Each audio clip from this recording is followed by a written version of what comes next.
Hi, everyone. I'm Stephanie Lemick. I'm the founder and CEO of the Wounded Workforce, and I am so thrilled to have another amazing group of experts joining us this month for another panel discussion. And we have a great topic for you this month. We are talking bias, burnout, and bots, the mental health impact of AI at work. And before we dive in, I would love to go ahead and have our panelists introduce themselves. So we will kick it over to Lindsay first. Lindsay, welcome. So excited to be here. Can't wait for the conversation we're going to have. Very quickly, I'm Lindsay Ruiz. I'm the founder and CEO of Human as Usual. And I focus on helping organizations understand scaling from an organizational standpoint. Amazing. So grateful to have you on here. We've been longtime LinkedIn BFF, and now we get to be actual BFF. So I'm so excited. Kyle, thanks for joining us again. Yes, thank you for having me. I'm Kyle Elliott. My pronouns are he, him, his. I'm a trauma-informed tech career coach. So I help people find new jobs and then succeed once they're in them, applying a trauma-informed approach. Amazing. Thank you so much, Kyle. Lucy. Hi, everyone. I'm Lucy. I'm the founder of Unlock Consultancy, and I have a multifaceted background of HR, organizational psychology, and I am also in wellness, and I'm a coach of fitness. So, yeah, just to intersect all those different areas that we're going to talk about today. Amazing. All the things. I know you wear me out just thinking of seeing all the different things you're doing. I love it. And last but certainly not least, Jessica, welcome back. Thank you. I showed up this time.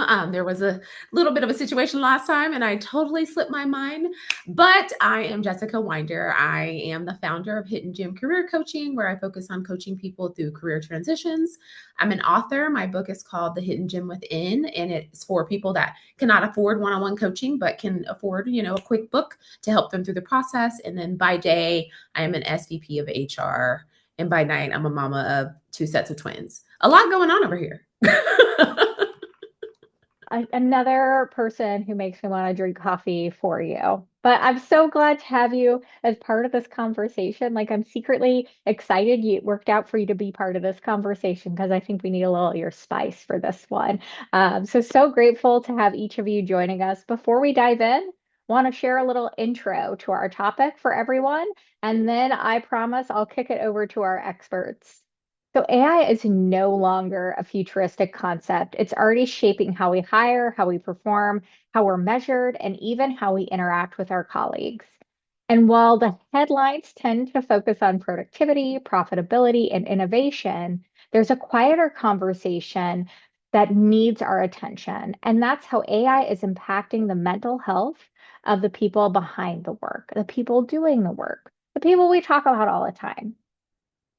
So, from the rise of digital surveillance to algorithmic bias and AI-fueled burnout, the intersection between automation and well-being is real, and it is largely under-examined. So today we're going to change that. You're going to hear from this group of bold and brilliant thinkers across tech, mental health, physical health, HR, and leadership who are exploring the topic from every angle and pushing us to ask not just can we use this technology, but should we, and how do we protect people while doing this?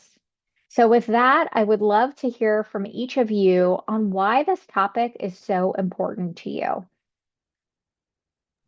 I'm happy to kick us off. So, when I think about this topic, first thing that came to mind is I have several close friends that have gone back to school in either in their second career or all these things. And one of my really close friends went back to school and is technically going to be a graphic designer. She is now terrified that her job is obsolete. And she has reached out to me because obviously I work in HR, and like we've had several conversations about like, does this job even exist anymore? And what was all these students loans for? And so that is why I wanted to be a part of this conversation, because there is a lot of fear around what does this mean for me? And obviously we are all human. So we all tie things back to how does this impact me?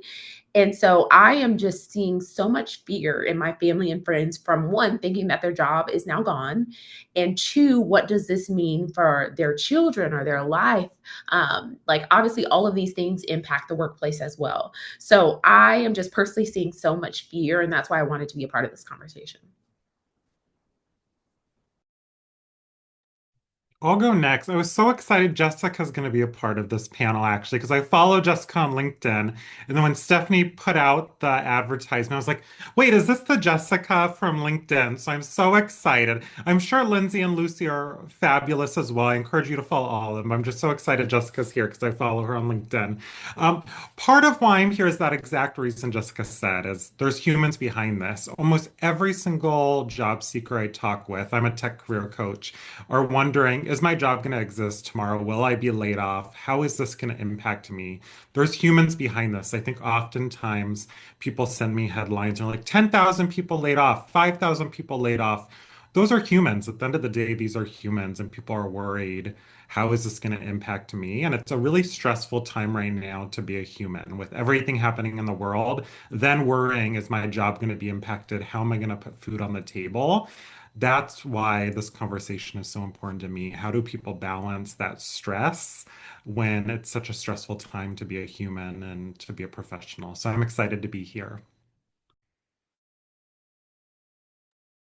I'll go next. And thank you for the kudos about LinkedIn. I welcome all of you to follow me. I wanted to be here since I would say the summer of 23 when we started to see a lot of the layoffs picking up quicker and more accelerated, and the AI conversation kind of took the mainstream more formally. I've been hearing the narrative, right? If AI is not going to take your job, somebody that learns AI will. And I am not necessarily falling for that. I'm seeing that narrative to be divisive and inflammatory. It may be designed to create adoption and interest and curiosity and get people on board, but I think it's creating the opposite effect. Um, and I think we need to have a conversation around what it means to discern in these times, what it means to get on board, what it means to protect your human agency when we're feeling so pushed to just embrace it and not question it. So I'm a little bit rebellious about the topic. Yeah, I love that. And I'm really excited to be with you guys here as well. So I'm definitely going to be following you all afterwards. But I think for me as well, I think it comes down to the word burnout. And as someone who I've actually personally been through burnout at work, I've been through court cases personally. I've been a HR business partner working through burnout and culture. And I think it's something that I'm passionate about for those reasons. I think often we overlook how important workplace culture is and how it's a place where you need to create psychological safety. And AI, just on top of it, is creating more burnout and more concern for people. So that's, yeah, why I'm really interested as well. Amazing. I love we have such great overlap in why we're here, but also some diversity and why this topic is so important to us, which I love. I think it really encapsulates kind of all that's going on around AI. Another question I'd love for us to start off with is, AI is it's this thing that kind of gets thrown around a lot. It is something everyone seems to be talking about, lots of headlines. But what does using AI or AI at work actually look like today in your experience, from your employees you're working with, your clients you're working with? What does the use of AI actually look like today or in the near future that you are seeing? I'm happy to go first if you go around the other way, I guess. Yeah, I guess for me, I've really seen it in so many different ways. You have companies such as IBM, they're already integrating into performance. So you using AI as part of the equity and part of your succession planning and promotion. You've got my friends who are getting unfortunately replaced by AI. You've got CEOs that think that departments can be completely replaced. And I've got other colleagues in other companies who their companies aren't even ready for AI yet, and they're being told they're not allowed to use it. So I think I've seen all different spectrums related to that. I'm not sure about the others, but it really varies at the moment. I would say I've been that person that has been told like, oh, we're not using AI, and I just do it anyway. So you know how I am. So when they're like, no, we're not doing this, I'm like, okay, well, I'll just do it on my personal computer. Like, so I think that's what's happening a lot. I want to say that, like, when companies say we're not using that here yet, your employees are still using it just like I was. They're just doing it on their personal laptop and transferring it over. So like, it's happening. And for me, I can say from an HR standpoint, I've told my team, I expect that before you come to me with certain things, that we call it our boyfriend Chad. You've already talked to our boyfriend Chad. Okay. What did our boyfriend Chad say? Okay. So we have already started that dialogue, and I think it should be used as like giving you ideas and how are you, like, that's kind of like the first step. And then let's talk about it as a team. But yeah, we have a whole Slack channel called Our Boyfriend Chad. And what has our boyfriend told us today?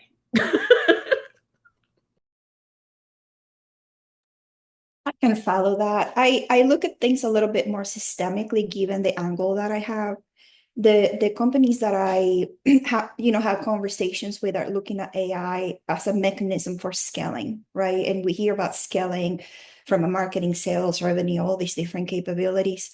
And what I do is try to understand what that means in terms of the dots that need to connect inside the organization for that to really become a capability of operations, right?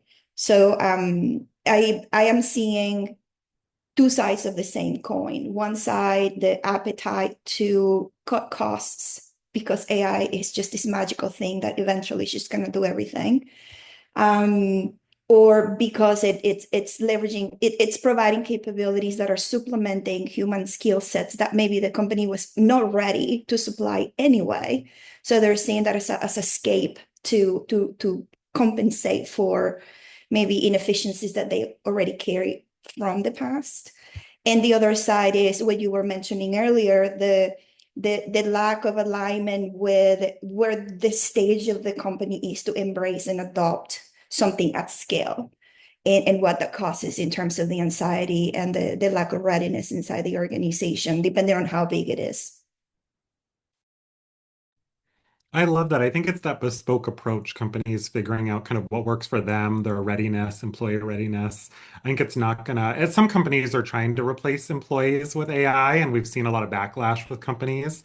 There was just an article about a company that realized, okay, replacing our whole customer service team with AI, we over-indexed and it's not going to work. And they had to pull back on their IPO. So I think it's companies recognizing kind of how do we leverage it as a tool rather than saying it's going to completely supplement people. How do we use it to complement it? How is it that tool, that boyfriend Chad? I think of it like a kind of spell check. People are worried that it's going to eliminate people being able to spell, but instead it's just a tool or a resource. And I think companies that are really excelling in this area are using it like a tool or a resource. And I work primarily with employees individually. And I think the employees who are doing well are becoming literate in it and recognizing that maybe it's a portion of their job. They don't have to be AI experts, they just have to be AI literate. And that's really going to allow you to excel in your career. I love that kind of that distinction of AI literacy versus expertise. Because listen, I am computer literate, but I am still by far and away from an expert, and that's always been the case in my career. So I know our conversation is primarily digging into the conversation we haven't been having, and that's around the mental health impacts, the employee well-being impacts. So what are those some direct and indirect ways that we see AI affecting employee mental health or employee well-being?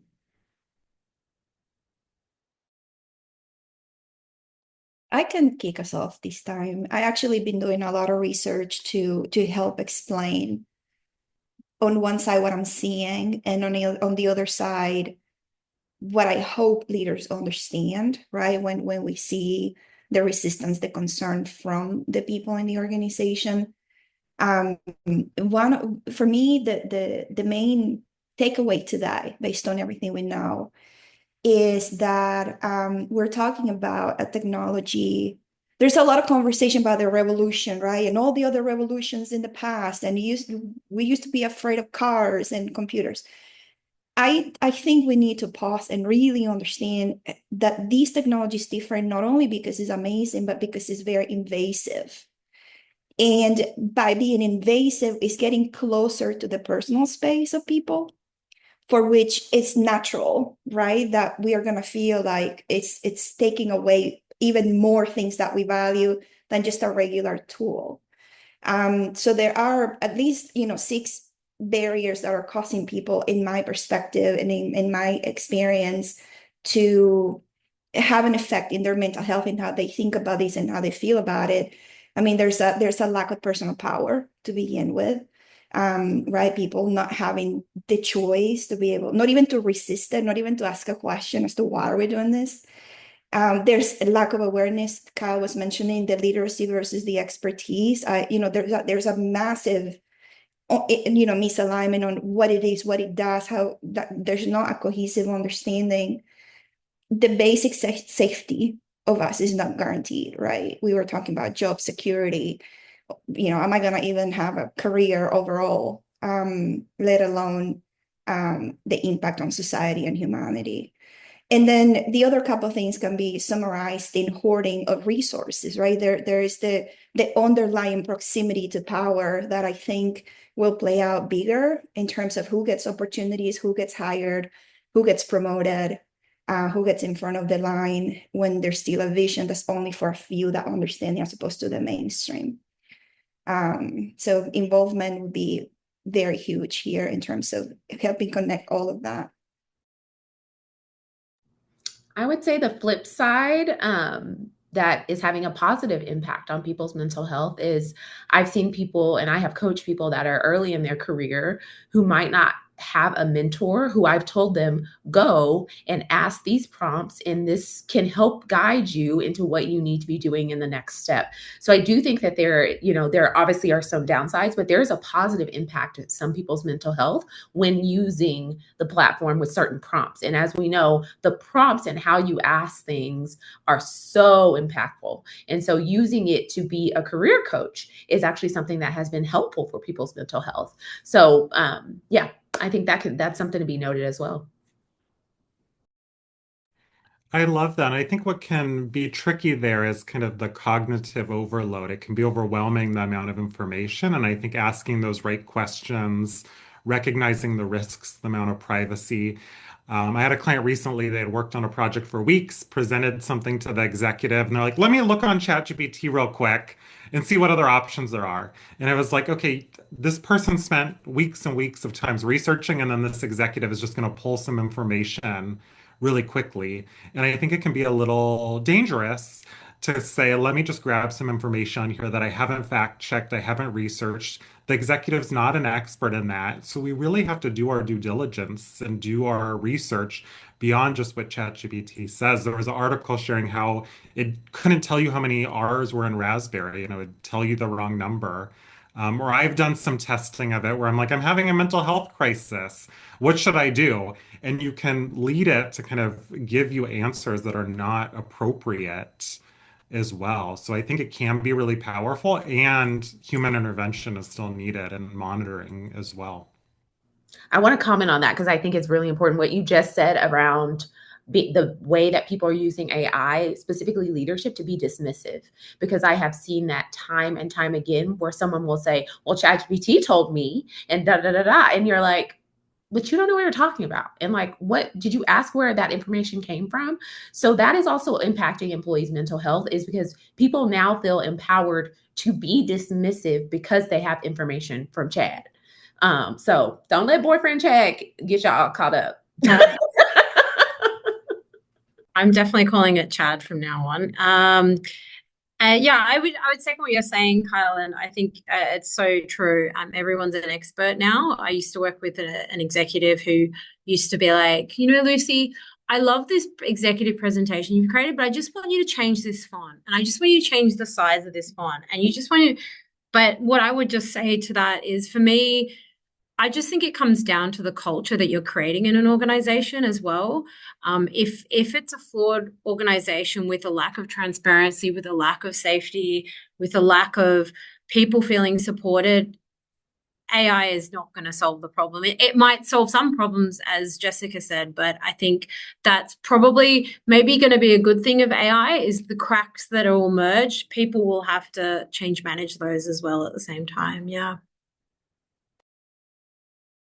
And I think it's a tool. I cannot imagine being a doctor, a medical doctor right now. Um, but I think of it like kind of WebMD, how people go on there, they do the symptom checker. And it can be a tool. It can kind of be helpful to give you a sense of direction and that human intervention is need, that expert who went to medical school for 10 years or however long it is. It's a tool, and we have to allow the human aspect as well. We have to look, as Lindsay said, kind of the systemic holistic piece and not just kind of allow AI to go on its own. We have to say, okay, what's the source here? Let's go beyond just kind of this data piece and look beyond it as well. I Okay, love the share a funny story about this, about people thinking they're experts, because when you said that, I'm like, oh my God. So my husband and both of my in-laws are all attorneys. They had a client recently who was basically like, I don't need an attorney. I'm going to go to court by myself because ChatGPT told me what I need to do. And they're like, go ahead, go in front of the judge and say like XYZ. So we were like just dying. Like people really think like, one, that you are a medical professional, and two, that you can go in front of a judge and say, this is what ChatGPT told me is the law, and this is why I'm innocent. Like, don't try that. Don't try that at home. So I just wanted to point that out because it was just hilarious. We were like, are you serious? Like, people now think that they're just going to go to court off of what ChatGPT told you? That's not an attorney. Yeah. I would add something to that as well, is that, I've met people who have been experts for OpenAI, and literally it could just be one or two people who are recorded for 8 hours or a week on whatever the topic might be, legal or accounting. So again, it's still that bias that's created. You don't know who's at the other end of that data as well. So yeah, definitely. I think it's so fantastic. Like, there's just so much interesting here. Like, I love the WebMD analogy because I am the worst. I'm like on WebMD, and every time I'm on there, I'm like dying. Like, I'm like, oh gosh, like this is bad. But then I have medical professionals in my family, and I'll call them up, and they'll like laugh at me. And there's a level of expertise of actually even knowing the right questions to ask that I think when we think about using a tool, how does this work? And my chat GPT is not named Chad. Her name is Priscilla. But she is like, I have seriously been sometimes like, girl, are you just telling me what I want to hear? Like, no, that is the thing. There is something missing there. And we have to kind of keep in mind that it is a tool, not a replacement. I think that becomes so key. And I love the points that we're hearing about culture and leadership and how people are showing up around that. Because one thing I'm going to bring Gen Z up because people get all worked up about Gen Z and how they show up in the workplace and that interaction being annoying. It is because Gen Z has always had access to information, to look something up, to get new data. Well, now people are doing that with ChatGPT. So some of those behaviors that people are finding frustrating, wait, are you going to start doing that as a leader? And like, how are you actually thinking about and wielding this information? So this, I love this conversation already. I think another really important thing we would be super remiss if we didn't tackle right away is talking about algorithmic bias and talking about, what we are seeing around algorithmic bias showing up in AI and how that can impact mental health, especially for historically marginalized or underrepresented groups.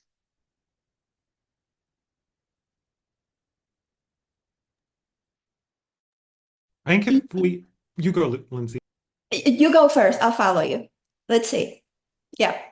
Everything is a result of white supremacy at the end of the day. And I think we have to look at how these systems were created, who's created OpenAI, who's created ChatGPT, who created this generative AI. And then if you look at it, what results populate, what results don't populate, all of that has to do with groups that benefit from privilege and benefit from oppression. I think it's really important to look at that and see kind of, even if you look at the sources, which items populate and why is that chosen in a source or not? Who created this? And it's really powerful to look at that and dig into that. And the same with Google. I mean, Google's been using AI, and even before it used AI, to see what sources come up, and it can be really powerful and understand that. That's I was gonna ask if anything was off limits, but I'm glad that you started us off so like with that straight ball right there. Where I was gonna go with it builds up on what you said, Kyle, in that we seem to be talking about AI in the mainstream as ChatGPT. And that is like one application of a million applications that sit on top of like 3 or 4 layers of data upon data upon data upon data that got stored somewhere that nobody knows. Um, to me, the lack of understanding of that ecosystem just sets us up for failure in terms of the impact on humanity, the impact on how effective these tools can be, the responses that we get. There is this newer Apple study that just came out, kind of debunking, whether there's real intelligence or if it's just pattern recognition that is just being replicated. And then the danger of that data being concentrated through those lenses that Kyle was explaining and put in front of us for the purpose of surveillance and manipulation and crossing the line of supporting us be more self-reliant and instead playing with our way to see the world. And I think the lenses of oppression and historical cultural issues that we have are just transferring over there and now sent back to us in the form of a nice tool we can easily interact with no referee.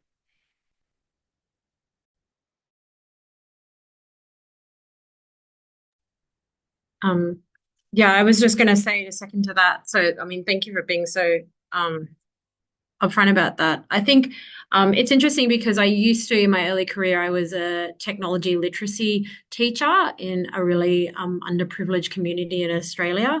And I used to teach technology literacy to children. And a lot of these children were illiterate. They came from refugee backgrounds from all over the world, Africa and the Middle East. And, that was the biggest thing when I saw this question come up, is thinking about the people who can't afford a computer, people whose families are illiterate, people who speak another language, or you take, say, the Indigenous community in Australia, they don't speak from a written perspective. They verbalize things, and it's not appropriate to directly ask a question. So, we wouldn't ask chat in the Indigenous community. They wouldn't ask a question to something or to someone. So I think that's interesting, that question, to think about that side of things and, how we're going to mitigate that. Yeah, so I want to add in here some of the things that I have done as a Black woman who's in a role that I am the only person that looks like me. So when I look at data, what I've done when I'm inputting data, and not, to your point, not just on ChatGPT, but there's other, like even the notes apps. So I won't name any of them, but there are several notes apps that if you ask it about tone and you are a person of color, it will incorrectly say that you are angry. And I've tested this out, where it will say that, like, because of the tone that you're using, even if I'm talking just like this, if you go back and you say, what was the tone of this conversation? It will say, so one of those people was angry, like speaker one was angry. So there's that like these things are actively happening. And a lot of times, like, obviously we all know this, that a lot of notes apps are being used now. So people are using notes to then like project on what they're going to do with the company and all of those things. So that's just one example that I wanted to point out that I have seen be used against me when you're looking at notes apps and it's saying that I'm angry when really I'm just speaking. So that's just one example that is actively happening. Wow. That is like seeing this in real, like being able to see that in real time it's just wild. And so many interesting aspects each of you brought up. Thank you so much. Um, on that same kind of topic, but thinking about action and what we can do within the workplace, who do you believe is responsible for mitigating harm from biased AI tools in the workplace? Is it the tech builders, HR, leadership, people using the tech, someone else, a combination? What are your thoughts around who's, responsible for making sure we're looking to mitigate harm here?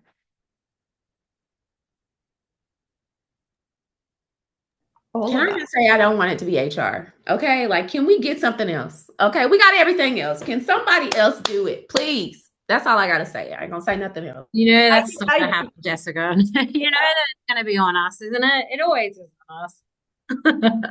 I do think it's like a collective responsibility, though, maybe to more lesser degree, depending on the level of power that they might have to recommend tools and push change into the organization. But we also need to help people understand that they have, again, agency to ask questions, to provide feedback, and create that sort of interaction to counterbalance. I would say as much as I don't want it to say it's HR, I think this is a space where you need to leverage the tech people. The tech people are the people who hold the power. They're the ones who know how data works, how it's transmitted. It's the one point of our lives where we need to lean on them more and more. But I also think from a workplace perspective, why not empower the people in the workforce? So why not put it back on them? Give them the option of how they want to use it as well, and help people feel safe and supported in that as well. I think too, there's a difference between who should be responsible for it and who ultimately will. I think it would be fabulous and amazing if the CEO and shareholders cared about this and were responsible. And then I think who ultimately will is employees and people who are most being impacted as well. I think there's a difference between who should be responsible and who ultimately will be the ones monitoring on it and pushing back when it invades privacy, when it disproportionately impacts communities. So helpful. That's such a good point, such excellent points. So when we think about, we talked a little bit about how your culture is going to get reinforced by these tools and how they're used. So it's that existing culture, it's not going to magically change overnight from anything, including AI. So how do you see AI tools unintentionally or even intentionally reinforcing toxic workplace dynamics? For example, micromanagement or even surveillance. And what are some of your thoughts around that, or even some cautions you may offer to folks considering a more robust AI strategy? There's so much to be said here around how AI is already used for surveillance. Um, Specifically for I've seen it specifically used for surveillance. The culture already was one of mistrust. So then you add in an AI tool where you can, look at keystrokes and you can look at mouse movement and you can look at all these things. It was already there. And now you, in essence, giving someone power to look even further. So kind of someone mentioned earlier, like the invasion of privacy, like that is absolutely real, and it is happening in real time where people are seeing exactly what is happening normally in someone's home. If we're being honest, if you're working remotely, like the feeling of privacy in your own home is something that is actually really questionable when you think about like a lot of companies say, well, I own that computer. That is true, but that computer is now in someone's home and you're monitoring that computer in that house. So even thinking of that and like where people are taking their computers, I had a situation where someone was saying that they were located somewhere that they were actually not. And the use of AI was able to track like where was this person actually with the computer versus where they said that they were. So even thinking about that, like it can be used for all of those things to say exactly where you are in this world at this moment. And are you doing the work that you say that you're doing? And for most people, that is really scary.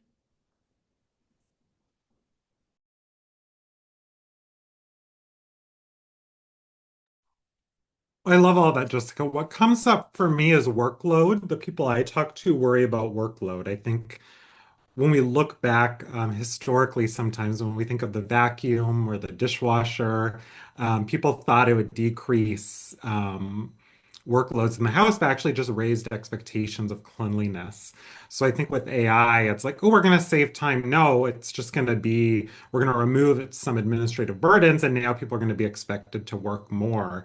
And it's going to be more cognitive work. It's going to be more cerebral, and actually people are going to be working more. So I think that's really what it's about. How can we get one person to do even more work, more output? So that's something I'm saying a lot, and I think everything the surveillance Jessica said, I've heard. And I think people are really just going to be pushed to their limits. How much can we squeeze out of each individual human? How much can we get out of them? And it's just overwhelming. A lot of the individuals I speak to, they're just being squeezed. Like, how much can we get out of this individual?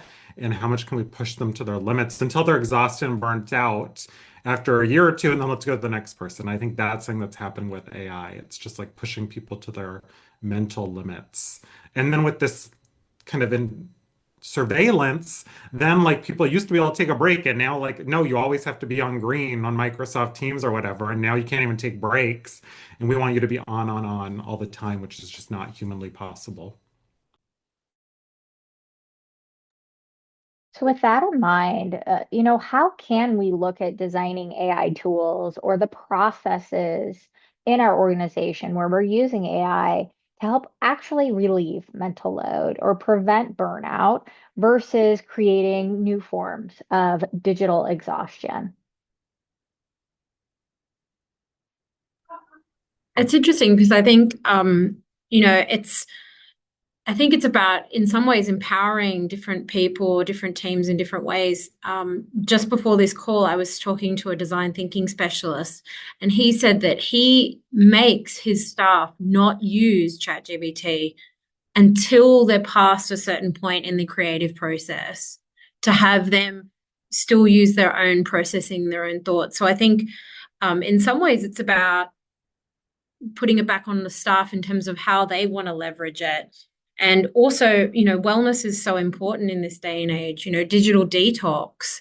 Perhaps, we're going to see more and more where, I don't know if Jessica's seen it at all, but, having workplaces where you have these digital work detox hours where, meetings will occur where we don't bring technology into the workplace. So, yeah. My, I think the last question and this question can go together too. You said something, Lucy. I think it was you who said that, or maybe you, Stephanie, who said that this is just going to reinforce or replicate the culture that's already there, or maybe amplify it, right?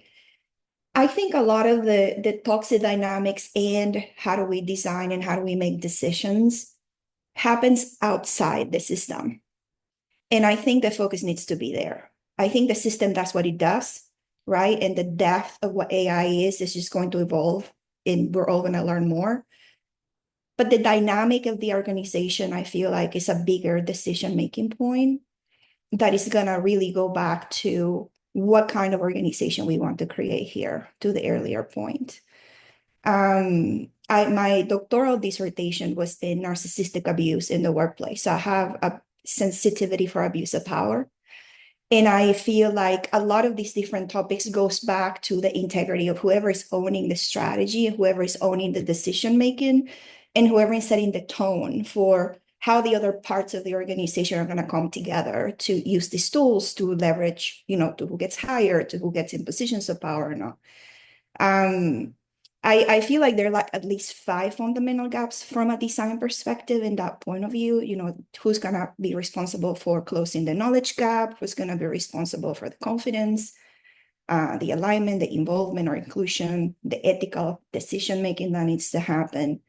But there's got to be a more robust framework of how are we going to now evolve as an organization where this tool is going to be central, but it's going to enact a bunch of other different dynamics, right, that are going to be more amplified than they currently are. I love that. I think what Lindsay, Jessica, Lucy said is that AI is just going to magnify the culture either way. If it's already a toxic culture, it's going to magnify it. If it's a great culture, it's going to magnify it. I would love if companies continued or used AI for good. I've seen some companies do it where they're like, oh, we want more than face-to-face time. Let's use AI to connect people or have connections.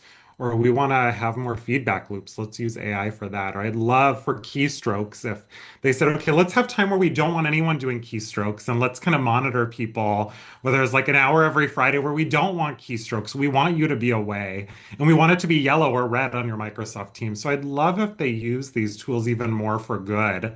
Because I think the same way people are using it to monitor, they could also use it really positively as well. What is one blind spot you think companies have when it comes to AI, specifically around employee well-being? What is the thing companies aren't thinking about or leaders aren't thinking about?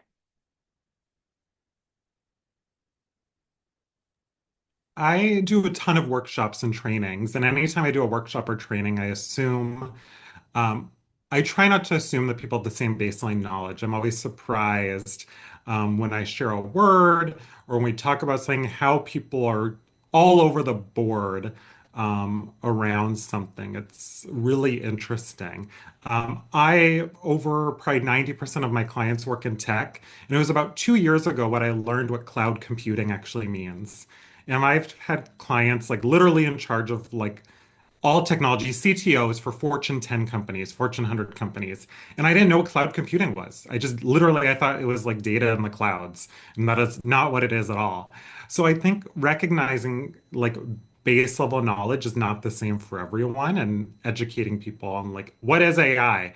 What does it mean? And whatever the topic is, like going really down to basics can be really powerful. So everyone's speaking the same language. Because if you're not speaking the same language, you're not going to be on the same level when you have these conversations.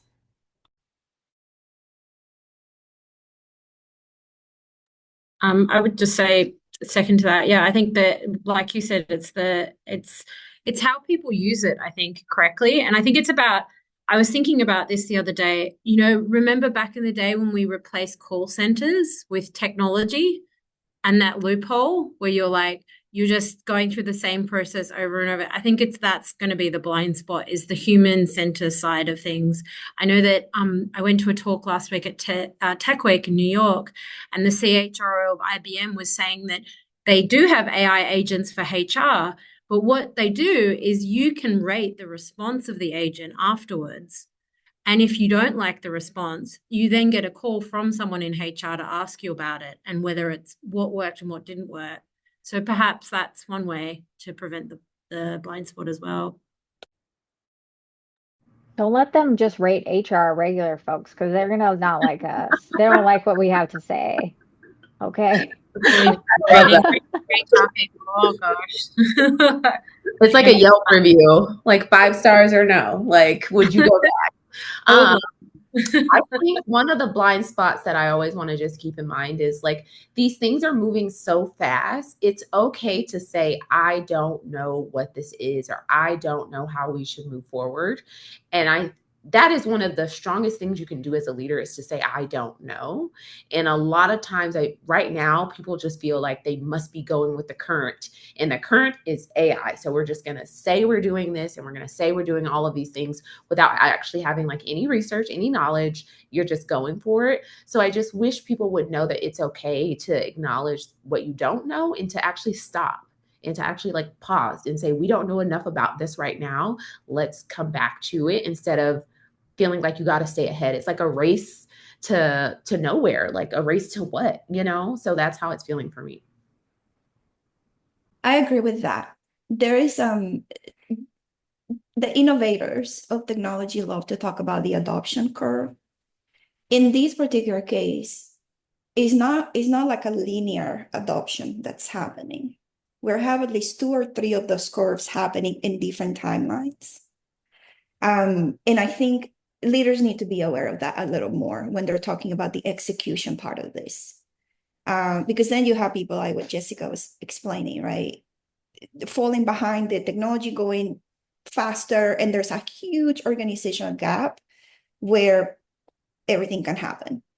And so being a little bit more, this is not a typical technology rollout where you put an ERP out there. This is something that, again, is going to completely, renew the fabric of the organization.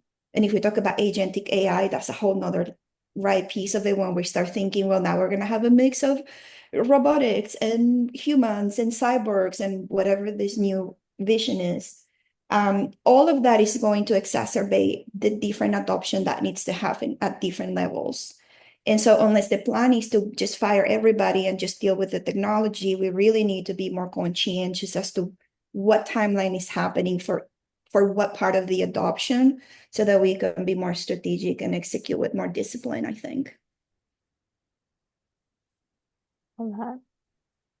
So I have a good HR related question.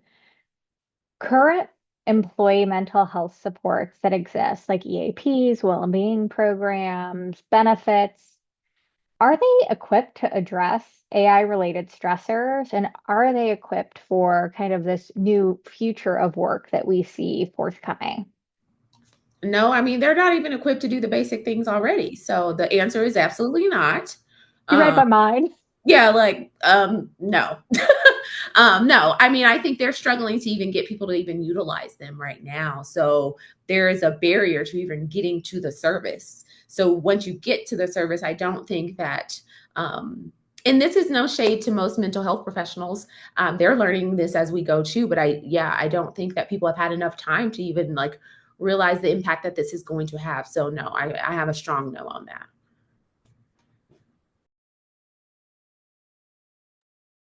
All right. Well, I mean, mic drop. Yeah. Yeah, I agree with Jessica. I was going to say the same thing. She took words out of my mouth. So So in a similar vein, if we have, the proverbial magic wand we wish we all had, what does a mentally healthy AI integrated workplace actually look like to you?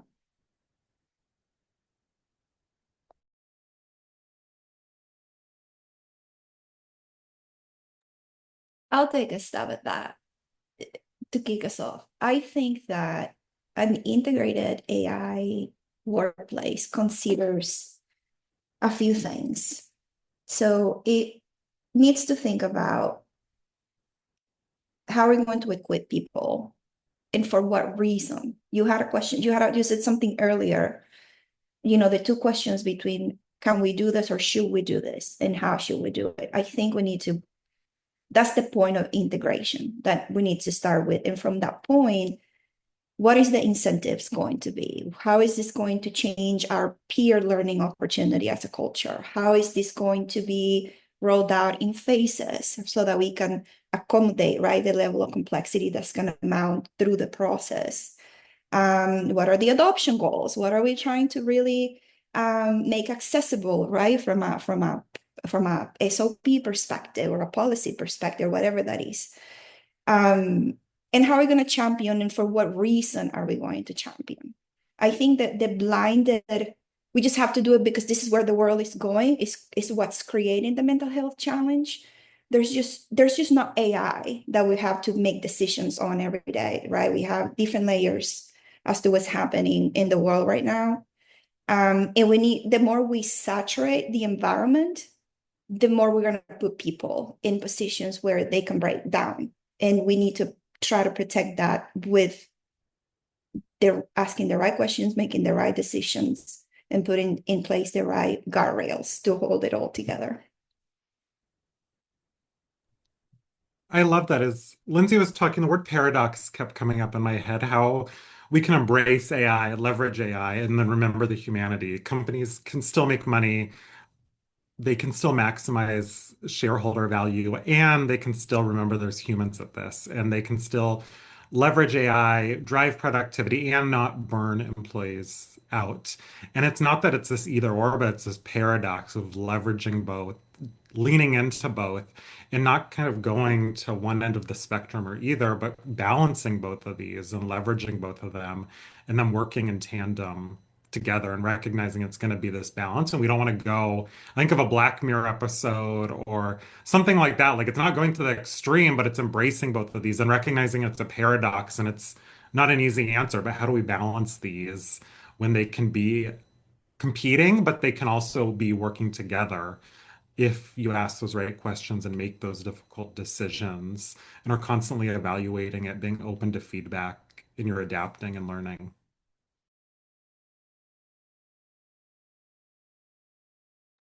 I would say as well, yeah, it just comes down a second to both what Lindsay and Carl said, but also it just comes down to trust at the end of the day. I think the word of the day is trust. So it's trust in the tools that you use, trust in the organization, trust in your leaders, trust in your staff.